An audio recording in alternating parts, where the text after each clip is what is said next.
তোমরা যারা ক্যালকাটা ইউনিভার্সিটির আন্ডারে কলেজের ছাত্রছাত্রী আছো, তোমাদের জন্য আজকের ভিডিওটা খুবই গুরুত্বপূর্ণ। তোমরা যারা সিক্স সেমিস্টারে পরীক্ষার রেজাল্ট পেয়েছো, তোমাদের জন্য রিভিউ এবং এফএসআই এর নোটিশ পাবলিশ হয়েছে ক্যালকাটা ইউনিভার্সিটির অফিসিয়াল ওয়েবসাইটে। তোমাদের ইম্পর্টেন্ট ডেটগুলো বলে দেব এবং কাদের রিভিউ করা দরকার, কাদের এফএসআই করা দরকার সেটা নিয়েও আলোচনা করব। দেখো, প্রথমে নোটিশটা আমি ডাউনলোড করে তোমাদের দেখাচ্ছি। এটা তোমাদের একদম অফিসিয়াল নোটিশ, তোমরা দেখতে পাচ্ছ যে অফিসিয়াল ওয়েবসাইট থেকেই তোমাদের নোটিশটা ডাউনলোড করা হয়েছে। এবং তোমরা যারা বিএ, বিএসসি, বিকম প্রত্যেকে তোমরা রিভিউ বা এফএসআই এর জন্য আবেদন করতে পারবে। এবং ইম্পর্টেন্ট ডেট তোমরা দেখে নাও।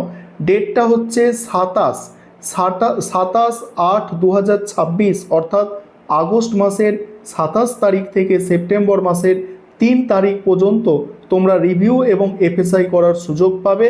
এবং তোমরা যারা সিসিএফ সিলেবাসের স্টুডেন্ট আছো, তোমরা তো রিভিউ এফএসআই করতে পারবে। এবং তোমরা যারা সিবিসিএস এর স্টুডেন্ট আছো, তোমরাও কিন্তু করতে পারবে। দেখে নাও, এই হচ্ছে তোমাদের অফিসিয়াল নোটিশ। এবং তোমাদের বলবো, একদম লাস্ট ডেটের জন্য কখনোই তোমরা অপেক্ষা করবে না। 27 তারিখ থেকে শুরু হচ্ছে, 28, 29 বা খুব বেশি হলে 30 তারিখের মধ্যে তোমরা কিন্তু কমপ্লিট করে নেবে, যাদের রিভিউ এবং এফএসআই করার দরকার আছে। এবং এখানে তোমাদের একটি প্রশ্ন থাকে যে কারা আমরা রিভিউ করব এবং কারা এফএসআই করব। দেখো, তোমাদের ধরো পরীক্ষা হয়েছে, আমি আনুমানিক ধরে নিচ্ছি সিসিএফদের ধরো 75 নম্বরের পরীক্ষা হয় এবং সিবিসিএসদের একটা পেপার 65 নম্বর সাধারণত পরীক্ষা হয়। এবারে দেখা যাচ্ছে যে একটা স্টুডেন্ট হচ্ছে, আমরা দুটো ক্যাটাগরি স্টুডেন্টকে ভাগ করব, এ ক্যাটাগরি এবং বি ক্যাটাগরি। এ ক্যাটাগরি স্টুডেন্টের ক্ষেত্রে কি, যে সে ভাবছে আমি 60 পাবোই বা 50 বা আমি 60 পাবো এই 75 নম্বরের পরীক্ষা দিয়ে। কিন্তু সে পাচ্ছে কত? সে পাচ্ছে হয়তো ধরো 30 পেয়ে যাচ্ছে, 25 পেয়ে যাচ্ছে বা সাপ্লি পেয়ে যাচ্ছে, ধরো 15 পেয়ে যাচ্ছে। সে কি করবে?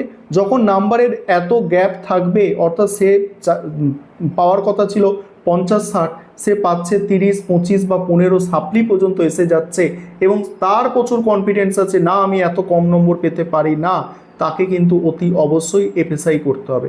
কারণ এফএসআই করলে কি হবে? এফএসআই করলে তোমাদের খাতার জেরক্স কপিটা পাবে, সেটা তোমার কলেজে আসুক বা তোমার মেলে আসুক বা তোমাকে ক্যাম্পাসে, মানে মেন ক্যাম্পাসে ডেকে খাতাটা দেওয়া হোক, যে কোনো একটা প্রসেসে তোমার হাতে খাতাটা এসে পৌঁছাবে এবং তুমি তখন বুঝতে পারবে যে তোমার ভুল কি, নাকি যে এক্সামিনার খাতা দেখেছে সে কি অর্ধেক খাতা কি তার ছিঁড়ে হারিয়ে গেল, না কিছু একটা ব্যাপার তো আছে। কারণ এতটা নম্বরের গ্যাপ, অর্থাৎ 25, 30 বা 40 নম্বরের যখন গ্যাপ থাকবে, তখন তোমরা কিন্তু অবশ্যই এফএসআই করবে, তখন রিভিউ করতে যাবে না। এবং আরেকটা বিষয়, বি ক্যাটাগরি স্টুডেন্ট যারা ভাবছে যে আমার মোটামুটি নম্বর পেয়ে পাস করলেই হবে, অর্থাৎ ধরো 75 নম্বরের পরীক্ষা, 23-এ পাস। ভালো করে শুনবে কথাগুলো। 75 নম্বরের পরীক্ষা, 23-এ পাস। সেক্ষেত্রে কী করবে? সেক্ষেত্রে তোমরা পেয়েছো হয়তো 20 বা 21 বা 22 পেয়েছো, অর্থাৎ 5 নম্বরের থেকে 2 নম্বর, 1 নম্বর বা সর্বোচ্চ 3 নম্বর কম পেয়েছো বা 4 নম্বর কম পেয়েছো। ঠিক আছে, 1-2 নম্বর কম থাকলে সাধারণত রিভিউ করলে নম্বর কিন্তু বেড়ে যায়। সেটা সবার ক্ষেত্রে নয় যে 100 জন রিভিউ করতে দিল, 2-3 নম্বর কম, 100 জনেরই নম্বর বাড়বে, এরকম নয়। এটা হয় যে 60%, অর্থাৎ 100 জন হয়তো রিভিউ করতে দিল, তাদের 2-1 নম্বর কম আছে, সেখানে 60 জনের নম্বর অলরেডি বেড়ে যায় এবং তারা কিন্তু কি করে, তারা আর থাকে না, তাদের সাপ্লিমেন্টারি ক্লিয়ার হয়ে যায়। তাহলে বিষয়টা বুঝতে পারছো যে যাদের অনেক নম্বরের গ্যাপ আছে, ঠিক আছে, সে ভাবছে যে আমি আরও 30 নম্বর, 40 নম্বর বা 10-20 নম্বর বেশি পেতে পারি, এতটা নম্বর বেশি পেতে পারি, আমাকে ইচ্ছাকৃতভাবে নম্বর কম দেওয়া হয়েছে, আমার এরকম পাওয়ার কথাই ছিল না। তোমাদের কি করা দরকার? তোমাদের এফএসআই করা দরকার।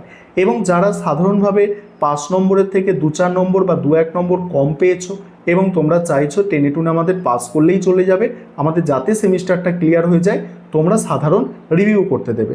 এবং রিভিউ করলে এখন মোটামুটি খরচ হয় এক একটা পেপার 110 টাকার মতো এবং এফএসআই করলে 500 টাকার মতো খরচ হয়, ঠিক আছে, এক একটা পেপারের জন্য।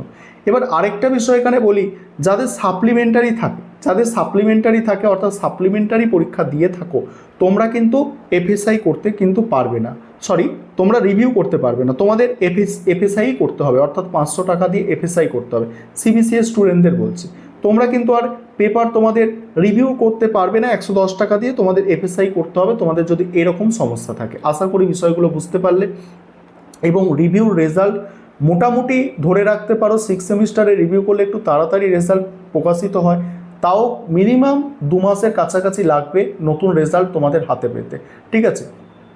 তাই আর নতুন রেজাল্ট তোমাদের পাবলিশ হওয়ার পরেই তোমরা কিন্তু তোমাদের যে সার্টিফিকেট, গ্র্যাজুয়েশনের সার্টিফিকেট তোমরা কিন্তু কলেজ থেকে তবেই কালেক্ট করতে পারবে।